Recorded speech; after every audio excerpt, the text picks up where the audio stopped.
নমস্কার বন্ধুরা, আপনারা নিশ্চয়ই ভালো আছেন। রিঙ্কু রান্নাঘরে আপনাদের সবাইকে স্বাগত। বন্ধুরা, আজ আমি তৈরি করব ফুলকপির রোস্ট। এটা রুটি, পরোটা, নান এছাড়া ভাতের সাথে খেতেও কিন্তু ভীষণই ভালো লাগে। আর আপনারা তো জানেনই, রিঙ্কু রান্নাঘরে যে রান্নাগুলি হয় তা কিন্তু সমস্ত ঘরোয়া মশলাতেই তৈরি হয়। তাই ভিডিওটি স্কিপ না করে পুরোটা দেখার অনুরোধ রইল। এখানে আমি একটা বড় সাইজের ফুলকপি নিয়েছি আর এগুলো একটু বড় বড় করে কেটে নিয়েছি, তবেই কিন্তু এই রোস্টের জন্য এটা একদম পারফেক্ট হয়। এরপর এটা আমি গরম জল দিয়ে ভিজিয়ে রাখবো 10 মিনিট। এতে ফুলকপির মধ্যে কোনো পোকা থাকলে বেরিয়ে যাবে, সাথে ফুলকপির যে একটা বোটকা গন্ধ থাকে সেটাও চলে যাবে। ফুলকপিগুলো ভেজানো হয়ে গেলে এখন একটা কড়াই গরম করে তাতে আমি দিচ্ছি 150 গ্রাম সয়াবিন তেল। এখন তেলটা আমি কড়াইয়ের চারি সাইডে মাখিয়ে নিচ্ছি। এরপর ভালো করে গরম করে নেব। ভালো করে গরম হলে এর মধ্যে আমি কিছুটা নুন ছিটিয়ে দিয়ে গরম জলে ভেজানো যে ফুলকপিগুলো ছিল সেগুলো সব ছেঁকে নিয়ে একটা একটা করে এর মধ্যে দিয়ে দিচ্ছি।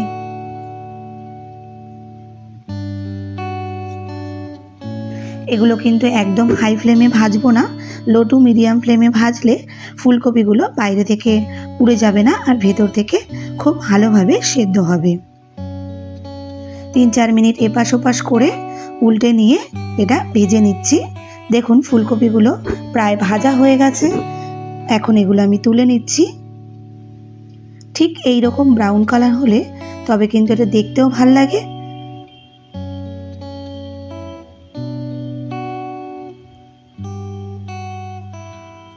বাকি ফুলকপিগুলো একইভাবে ভেজে নেব।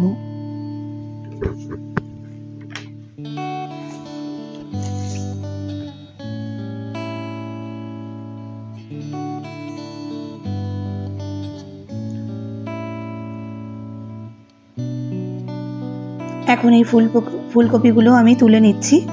এরপর ওই তেলের মধ্যেই আমি দিচ্ছি দুটো মাঝারি সাইজের পেঁয়াজ কুচি।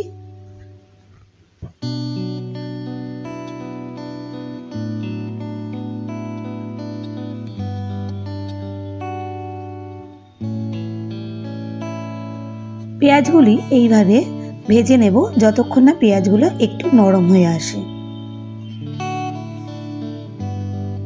পেঁয়াজগুলি নরম হয়ে এসেছে। এখন আমি এর মধ্যে দিচ্ছি কয়েকটা কাজু ও কিশমিশ। দিচ্ছি 1 চামচ পোস্ত। এখন একটু নেড়ে নিচ্ছি।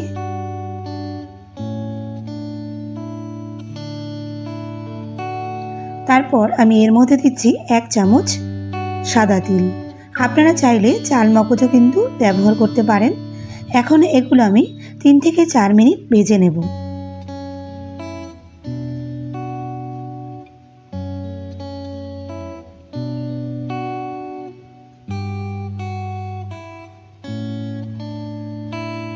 তিন থেকে 4 মিনিট ভেজে নেওয়ার পর এগুলো একটা মিক্সিং জারে আমি তুলে নিচ্ছি।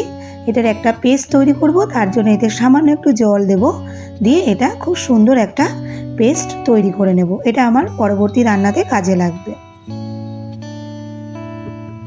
এরপর ওই কড়াইয়ের মধ্যে দিচ্ছি 100 গ্রামের মতো সয়াবিন তেল। এখন তেল ভালো করে গরম হলে এতে আমি দুটো বড় সাইজের আলু লম্বা করে কেটে নিয়েছিলাম, সেগুলো ভেজে দেব। দেখুন বন্ধুরা, বেসিক্যালি ফুলকপির রোস্টে কিন্তু কেউ আলু দেয় না, কিন্তু আমি এখানে এটা আলু দিয়ে করে দেখলাম, খেতে কিন্তু বেশ ভালোই লাগে। তাছাড়া আপনারা যারা আলু খেতে পছন্দ করেন তারা যদি এইভাবে বানিয়ে খান তবে কিন্তু দেখবেন এটা ভীষণই টেস্ট লাগে। আলুগুলো ভাজা হয়ে গেছে, এখন এগুলো আমি তুলে নিচ্ছি। এরপর আমি ওই তেলের মধ্যেই দেব কয়েকটা গোটা গরম মশলা।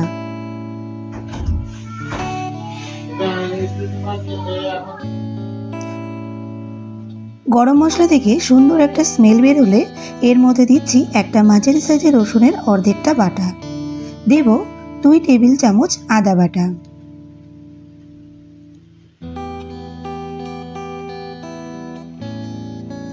এখন এটা 30 সেকেন্ডের মতো ভেজে নেব।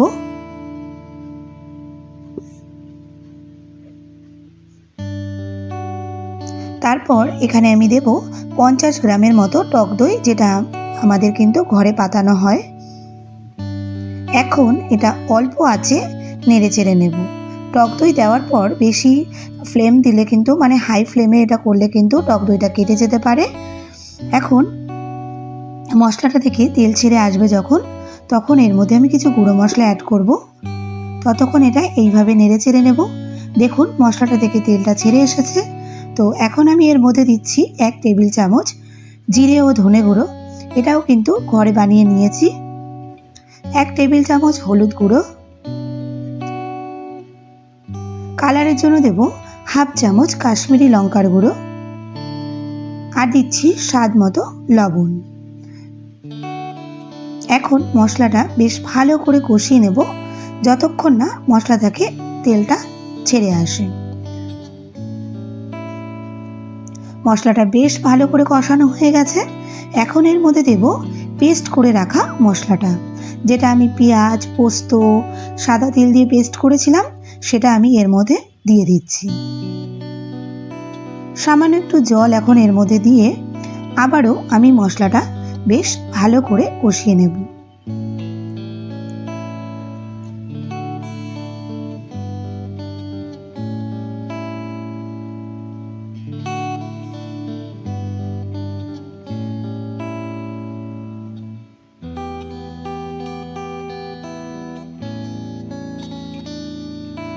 মশলাটা কিন্তু অর্ধেকটা কষানো হয়েছে, এখনো পুরোপুরি কষানো হয়নি।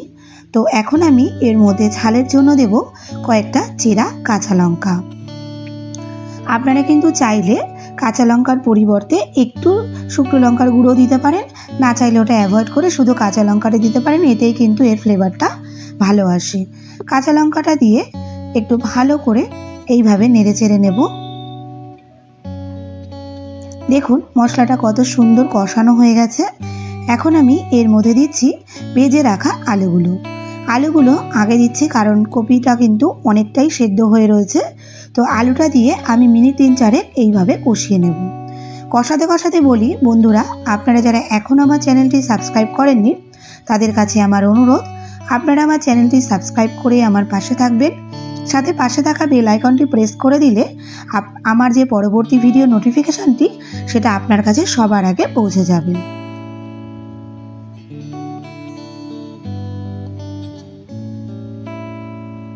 আলু দিয়ে কষানোর পর আমি এর মধ্যে দিচ্ছি 500 ml এর মতো দুধ, সাথে দিচ্ছি সামান্য একটু গরম জল, কারণ আমার আরও একটু ঝোলের প্রয়োজন। আপনারা কিন্তু পরিমাণ মতো এখানে ঝোলটা দিতে পারেন। এখন এটা নেড়ে চেড়ে ভালো করে মিশিয়ে নিয়ে ফুটে ওঠা পর্যন্ত অপেক্ষা করেছিলাম। ভালো করে ফুটে উঠেছে।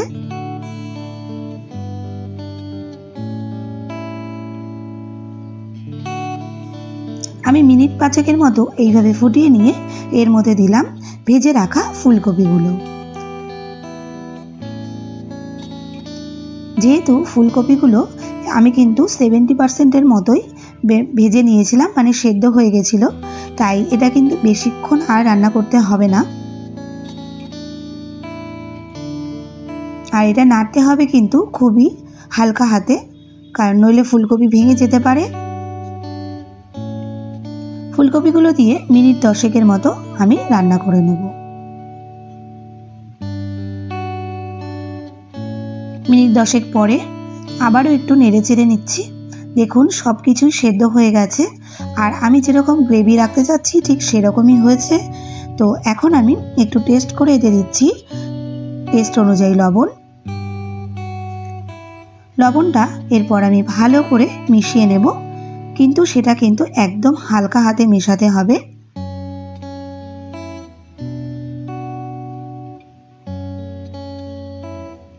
এখন আমি এর উপরে দিচ্ছি 1 টেবিল চামচ বাটার,